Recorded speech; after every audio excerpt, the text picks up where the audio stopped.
Oh, that's hot. Right, here we are then. This is the first talking video I'm doing on this channel. This is what I want to do on this channel. I want to do I don't really know. I don't want to do it yet. I do want to sit down and do these sort of videos where I just talk to you. We're currently using a new mic, hence why you can probably hear me quite clearly. So I asked people on my Instagram what people wanted to do, because I don't really want to do this channel, and I kind of want to do videos that you guys want to see as much as the ones I want to do. But the ones I do want to do, I can't do yet because obviously, lockdown and all that. But I asked you a lot of you said mental health videos, as you can see surrounding me now, mental health. So I'm going to dive straight in. This is raw footage. I'm talking straight from the brain and the heart, I guess. So we're going to go through my struggles with mental health and what I did to sort of not resolve it, because I still do go through it, but help with it. So let's begin. I went to uni down in Canterbury, studying finance and business. First and second year, no problems at all. I got on my degree. I was going gym. I had a girlfriend at the time. Everything was sweet. Nothing problem. I had a few sort of falling outs with mates over relationships, as you do. Like most of you will probably do the same. They just happen. They do just generally happen. And then third year. So third year is where my mental health, anxiety, and all that sort of kicked in. So beginning of the year, third year it was in this lecture, and as I'm drinking it now, just gonna take a sip. I was a heavy coffee drinker back in third year. I lived in a uni house with my girlfriend at the time, and two others we didn't really see. And I used to drink a lot of coffee. I used to wake up most mornings and go get one with a croissant for breakfast from Tesco's. There was this one morning, I remember it really clearly. I went to, not this lecture, I went to the lecture before. I didn't eat anything, I wasn't really hungry, and I forgot my water, I think. But I had this iced coffee, one of those Starbucks ones you get in the fridge. And I drank it, the little straws. I drank it really quick. And I don't know about any of you lot, but when you drink caffeine quick, like if you neck a Red Bull or neck a black coffee, it just hit you. Hence why you do espresso shots and stuff like that. And caffeine, I used to drink a lot of it, but it still would always hit me in that sort of buzzy feeling. I don't know what it is, but that coffee buzzy feeling. Yeah, there's one morning I necked it really quick, and I kind of felt a bit funny in this lecture. I got a bit hot and sweaty. Didn't think anything of it. It was during the winter time, and I just remember getting hot and sweaty. Anyway, nothing happened really as such. Felt a bit weird. I went to the next lecture. This room. And it was a really, really hot room. There was 150 people in this small room. There was so little space that people had to stand up around the outside with their notepads in their hand. I managed to get a seat next to my friend, and all of a sudden I just got this abrupt heat feeling run through my body. Felt like I was going to be sick. I had to get out of that room. Started to go into a panic. I remember running to the toilet, and I was messaging my friend at the time, mate, something feels not right.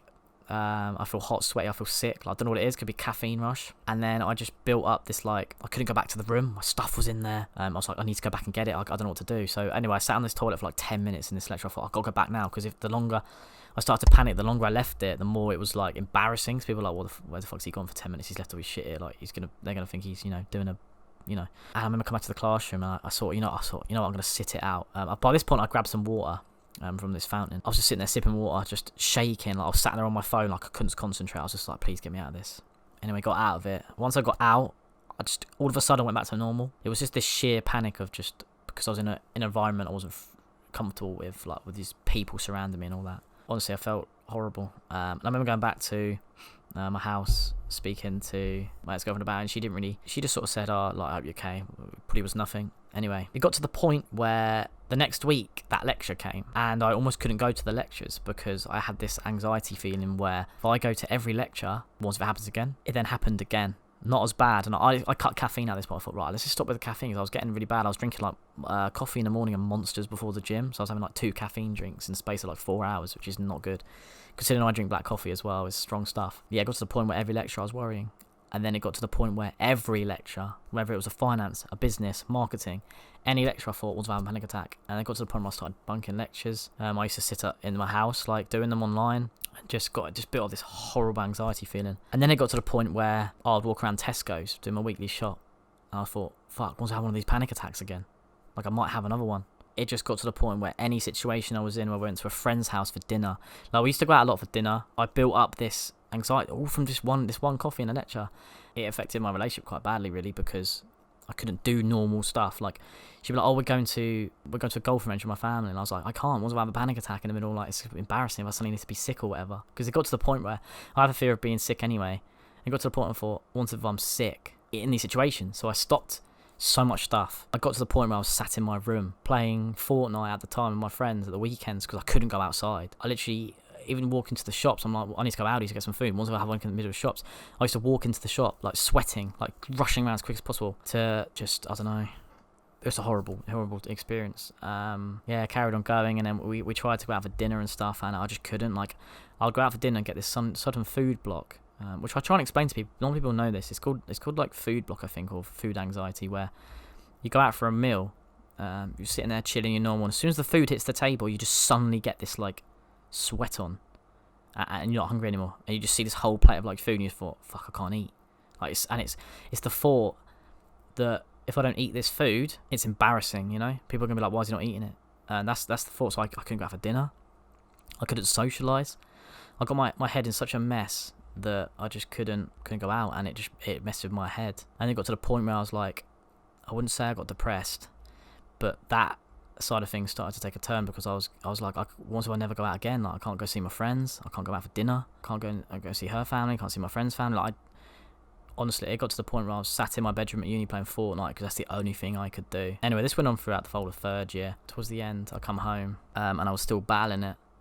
This horrible anxiety kind of feeling, and there was nothing I could do. And then the relationship I was in at the time was starting to go downhill because of me. Obviously, as much as someone can be there at the same time, there's only so much you can do before what they're going through is affecting your whole life. You know what I mean? Like, it got to the point where even the gym, I was having sweat-ons in the gym, and I couldn't go to the gym properly. I would literally have to sit in my room. So not only was I like not doing my own thing, I was stopping whoever I was like wanting to meet up with or see. I just couldn't leave the house, really. I decided to go down the doctors because I thought, there's no way of getting out of this. I can't fix my own head. And I got put on beta blockers, these little pink pills. And they kind of helped, but they didn't at the same time, because I thought it was like a psychological thing. I thought, if I take these and they don't work, I'm wasting my time. So I would take them thinking they're not working, and then they would happen again. Anyway, I went for a tough time in that summer 2019 it was. We went to the Lake District. I'm not going to go into details because Linda and Dan not wanted to talk about this, but things went sour. I was away, so I couldn't do anything about it. I'm not going into details with it, but anyway, the relationship kind of just slowly, you know when the ending's coming, but you don't want to believe it's coming. That went through, so that didn't help. We ended up breaking up due to reasons I'm not talking about. At that point, I was going through a heartbreak, anxiety, and depression. And then, yeah, these pills weren't working. And then I decided to right, I've got to look for a job now. Yeah, and then I decided to go down to the local agency. And I was like, look, I need work, I need a job. I was not doing anything. I was just sitting at home. I had no friends, no money. I had a car. I was doing like Deliveroo in my car, like 2 days a week. I decided to get this job, and then I got into this job. I met friends there. My mum was distracted, so I picked myself back up again. I was like, right, I'm gonna go do this job. I cut caffeine out completely. My biggest advice to any of you lot, if you go through like anything to do with anxiety or depression stuff, if you drink a lot of caffeine, cut it out and see if it helps, because it did help me a lot. I drink it now because I'm kind of over the. I still go through it, but not as bad. Like, I don't go through that kind of anxiety and stuff like that. Yeah, I got a job. I picked up my friends from the job. I built bridges with my old friends. I got back into the gym again, started eating properly, training properly, and then it just slowly kind of faded away itself, really. I stopped taking the pills. I used to carry the pills in my coat pocket every day to work. I'd have them on me just in case. It slowly went, and this was obviously October 2019. And yeah, before I knew it, I didn't really have it anymore. Started going out for dinner again with my work colleagues. I just kind of, I don't know how I got over it. I kind of just thought to myself, look, I got to the point where I was like, what's the worst that can happen? Like, you're going out for a meal. If you don't eat it, you don't eat it. At the end of the day, you're probably not going to see the waitress or waiters again. If it's your favourite restaurant, you would eat there anyway. But if it's just a random restaurant, you're probably not going to go back. Like, what's the deal? Overthinking's a big thing in my life. I go through it a lot now. You know, if I'm talking to a girl, I go through overthinking. I'm like, why should I not reply? Why should I leave me on red? Overthinking is a big thing. I feel like a lot of people go through it. I've kind of learned that with the overthinking thing is to just stop. Like, if you're overthinking about someone sending you a message or waiting for an email, just turn your phone off. Just because you get to the point where you just sit there refreshing and they don't come through. My best advice to you is turn your phone off and distract yourself. Play Call of Duty. Speak with your siblings. I don't know, chill with your dad. Just do anything you can. And yeah, just slowly stopped. And then last year, come into the year in a good routine, good sleeping routine. good gym routine, had friends, got back into a good rhythm again, and then boom, COVID hit. First lockdown for me, I didn't really go through that much mental health stuff. First lockdown, it was building this TikTok profile. Well, actually no, first few weeks of lockdown I was still gaming a lot. I went on furlough, so I was just furloughed playing games. Gone quite a slobby life, stopped training, stopped working out, but as much as it sounds sad, I was happy at the time. You know, I was just kind of chilling, relaxing, getting paid for it. Like, it wasn't a bad life. Mental health during the coronavirus times wasn't really a major for me. There's been the odd day where I'm like, I really want to get out. Like, I had one the other day, I was like, I need to get out of the house. We're currently quarantining because my someone in my family tested positive. They're fine, no symptoms, but yeah, we got a test done. 3 of us are negative, 1's positive. So we're currently stuck in. I don't go through it as much now, but it is always there. And like with TikTok and stuff, I don't know if any of you lot have come from there or would do it. You might notice a slight change of way the camera is because my camera battery died and I moved my ring light in a weird way. So yeah, I just kind of wanted to bring in the whole TikTok thing. So I started TikTok in the first lockdown. I could honestly say that app is the best thing that's ever happened to me in terms of the stuff I've done on there, the people I've met, like the whole mental health side of it. Like, I started it as just a fun thing, and I got up a decent amount of following. I met this guy called Aaron Clark. I don't know if you know him. He was in the My House London. I got friendly with him. He got me into a group chat we created, and he got me to meet some of these sick people on the app, and we got this like little group chat going. We had a meet up. They're not the sort of friends that you talk to all the time. Obviously you have like your best friends from home and stuff like I do, but these TikTok meetups we go on, when we've had a couple, they are just honestly the best things ever. Like, you just meet big groups of people in the same situation you're in, making videos and all that. And yeah, I can honestly say like that's a big help when it comes to anxiety, because I feel like the more friends you have and the more people you associate yourself with, the more you can speak to more people about it. Do you know what I mean? So like, when you've got no one, you feel like you're rock bottom, like you feel like you have nothing. I can honestly say like TikTok has changed my life, like 100%. You get to the point where you get stuck into a routine where you're refreshing the page every minute of every day, which is bad. No, don't do it, please. I do it. I took a week off social media because I was getting to the point where I was relying on views to make myself feel better, and that's never good. Like, if you're sitting there, like, to me now, I think if this video doesn't get to like 10k views, I get annoyed. But I've got to the point now where most of my videos semi-do alright. It's not as bad anymore, but I was going through a really bad time. I was getting no views. But please, if any of you do it, don't rely on the views to make yourself feel better. Just turn your TikTok off, upload it, just do it for fun. Don't take it seriously. Obviously, it's some people's full-time job. At the minute, I'm technically running full-time on all this stuff because I did unfortunately lose my job. I don't rely on views as much anymore because I semi-know my videos are going to do okay from what I've seen. I mean, there'll probably be a time they drop, but I try and make decent content so they don't. Hence why I'm doing YouTube. So yeah, as a whole, I don't know what this video is really. It's just people said about mental health. Just I'll try and give you my tips, right? Some of my tips.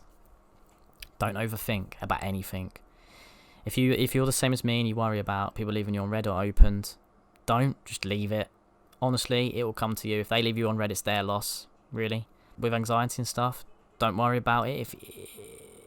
If you feel anxious, I don't know when I feel anxious. I don't really know what does calms me down. I guess just drink water and do something to relax you. Watch a YouTube video. Watch a film. Depression, I can't really speak up about it too much. I don't really go through depression that much. Like, I know some people go through it a lot. I personally don't go through depression that much. I get the odd depressive moment. I'm like, shit, I should be out there doing this. I should be working. But it doesn't hit me as much. Mine's my anxiety issues. I still get it now. Like, a lot of you will see me on TikTok as like some big personality. I'm loud, bubbly, whatever you want to call it. But deep down, like, if you met me in person, I wouldn't say I'm shy, but I'm more quieter in person. Some of the people from TikTok, if you're watching this, who I've met, you'll know I'm not as loud and as I am in person. Thanks for watching. That's my little story on anxiety. Yeah, I don't really know where this video's gone. But I hope you've enjoyed. If you have, or you have any more questions, or want me to talk about anything else, like if you do want me to do like an in-depth video, you got to remember, this is coming straight from my brain, so I haven't got everything planned out. I've just said what happened as much as I can, so I'm new to all of this, so cut me some slack, yeah. But yeah, if you do go through, if you have any questions, DM me on Instagram, comment on down on this YouTube video, and we can talk about it. But yes, thanks for watching. If you ever liked this video, please like it, subscribe, comment, all that jazz, share it, notifications on, and I shall see you in my next video. Peace.